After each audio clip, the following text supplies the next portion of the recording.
All right, hello Algebra 1. This is going to be a video lesson on 7.1 Day 1.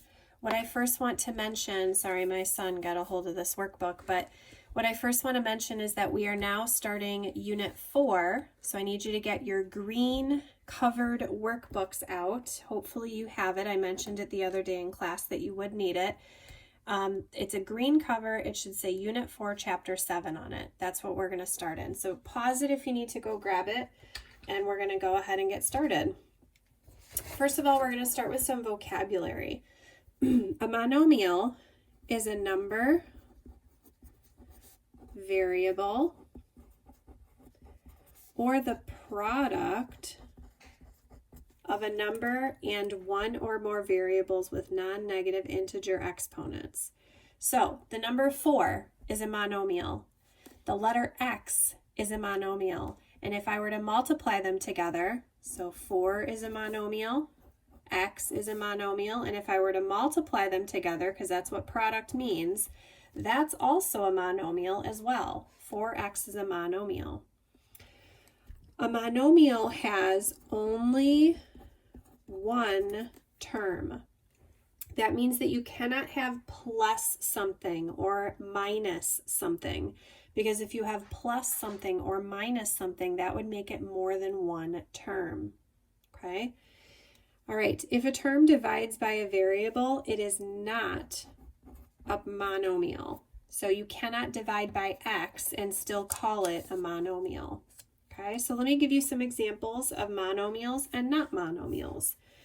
5x squared is a monomial. That's just one big term. We're multiplying 5 and x squared together.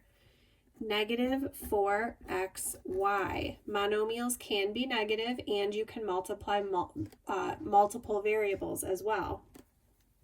You can have a fraction, but in the denominator of the fraction, you cannot have a letter. So it's okay to have a fraction as long as a letter is not in the denominator. So now some non-examples. X plus 1. That's not a monomial because it has two terms. This is one term. This is the other term. It can only be one term if it's a monomial. 2 over x is not a monomial because you cannot divide by a variable. And something like this with a negative exponent, that is not a monomial as well. Exponents are okay, but they cannot be negative. Okay? So let's go ahead and try example 1. What I'd like you guys to do is pause the video and see if you can determine whether each expression is a monomial or not. Your answer should just be yes or no, and it does say to explain your reasoning. So pause the video and try it, and then come back and see how you did. This one is no, because it's two terms. 17 is a term, and negative c is a term as well. So it's not a monomial because there's two terms. We're only looking for one term. Part B is yes. It's a product of numbers and variables. 3/4 is yes. It's a single number, and fractions are okay. D would be no.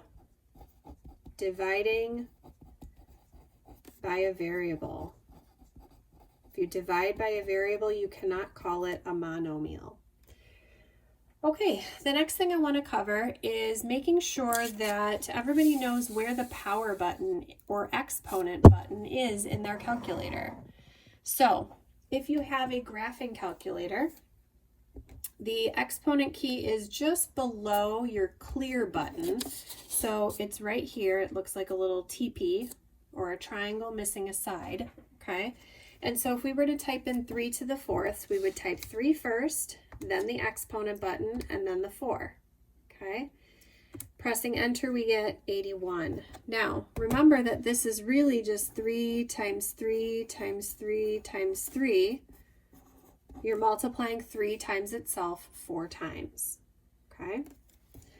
All right, so what I'd like to do is learn some new exponent properties. So we have 7 to the 4th times 7 to the 5th. Now if we type that in the calculator, 7 to the 4th, get out of the exponent, times 7 to the 5th, look at that huge number we get. What if we want to have a number that's a lot easier and shorter to write? I'm going to show you how to do that. So to teach you the rule is going to be down here, but I'm going to help you discover the rule. We're going to first write it out as repeated multiplication. So I'm going to write 4 sevens first, 7 times 7 times 7 times 7. Then I'm going to write out 5 of them. 1, 2, 3, 4, 5. So we have 4 here, 7 here. Now how many 7s do we actually have? 4 plus 5 is 9, okay? Excuse me. 4 plus 5 is 9. We have 9 7s on the paper. So I would write that as 7 to the 9th power. Okay, now let me show you. If I type 7 to the 9th in the calculator, I get the same number. So instead of writing that huge number, we can just write it as 7 to the 9th power. Okay, let's try it with x's. I'm going to write out 1x first. Then I'm going to write out 5 of them. 1, 2, 3, 4, 5. How many total x's do I have? I have 6 of them, so I can write that as x to the 6th power. Okay, let's try the smiley faces. I'm going to write 7 smiley faces. 1, 2, 3, 4, 5, 6, 7, and then 2 more to get this one. 1, 2. I should have chosen something that took less time to write. How many smiley faces did I just write? I have 9.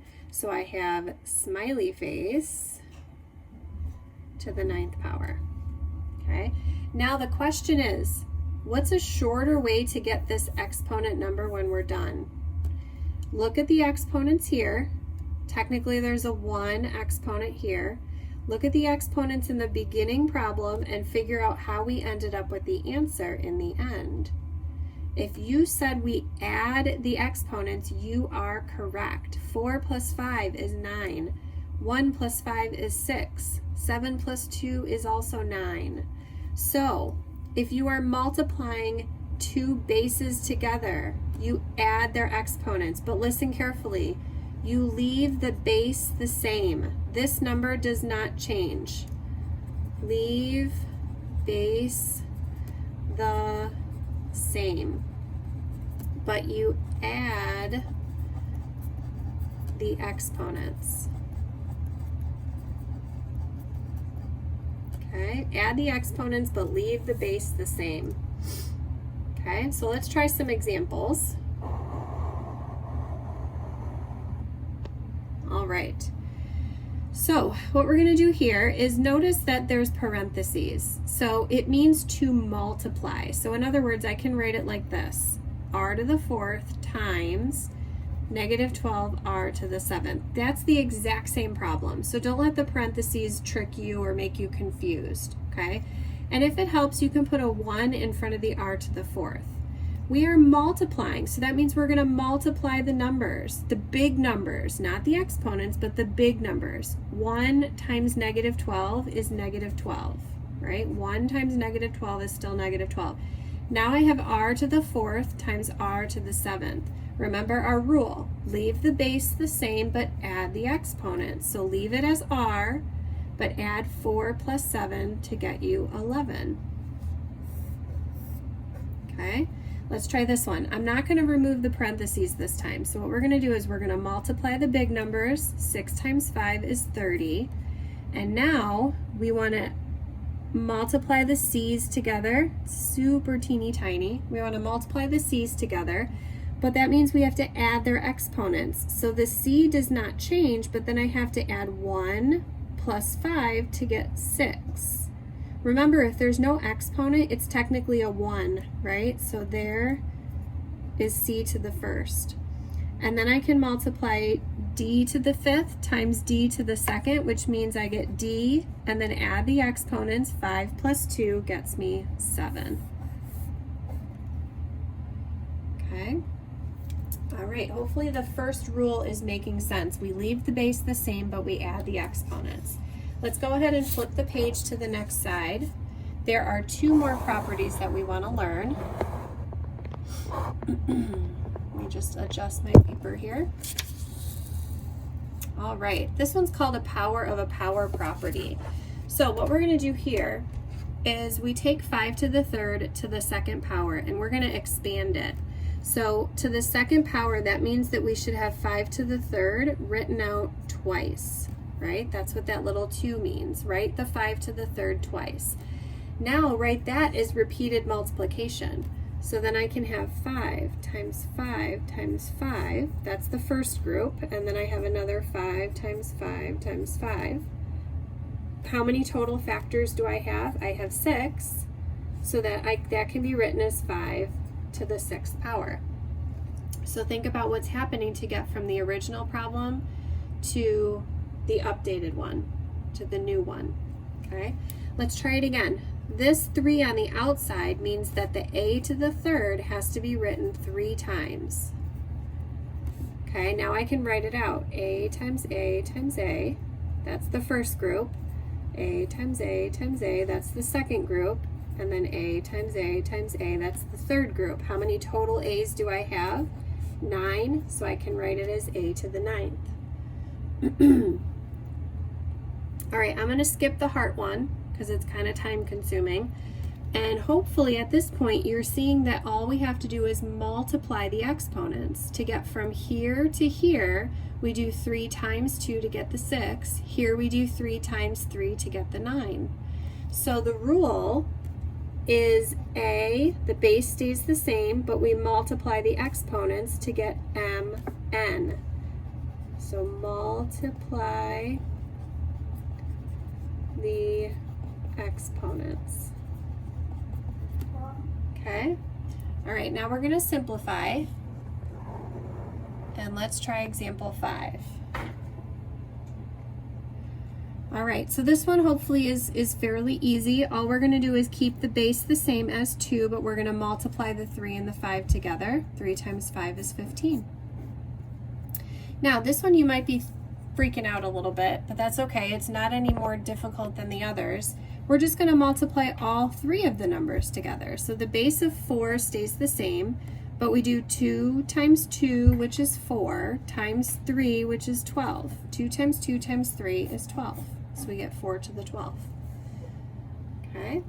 All right, let's look at the last rule. It's called the power of a product. All right, so we're going to look at 4z and then to the second power. So that means that I'd have to write 4z times 4z. I didn't really need the parentheses, but now what we want to do is group like terms using the commutative property. So I don't have to do the 4 times the z first. I can do the 4 times the 4 first, group the numbers together, and then group the z's together, just like that. So then I can write it as 4 squared z squared. Let's try the next one. I'm going to write the negative 3x 4 times. In this case, it is nice to have the parentheses because of the negative. Now I'm going to group all my like terms. So I've got the negative 3 times the negative 3 times the negative 3 times the negative 3. And then I've got 1, 2, 3, 4 x's. So now I can write it as negative 3 to the 4th power and x to the 4th power. Now make sure you keep the parentheses around the negative 3, and we'll talk about why in person on Thursday. Okay, now here the negative is on the outside, so guess what? That's going to hang out front, and then I'm going to just do the 3x times the 3x times the 3x times the 3x, and that negative is just going to hang out front. Same over here.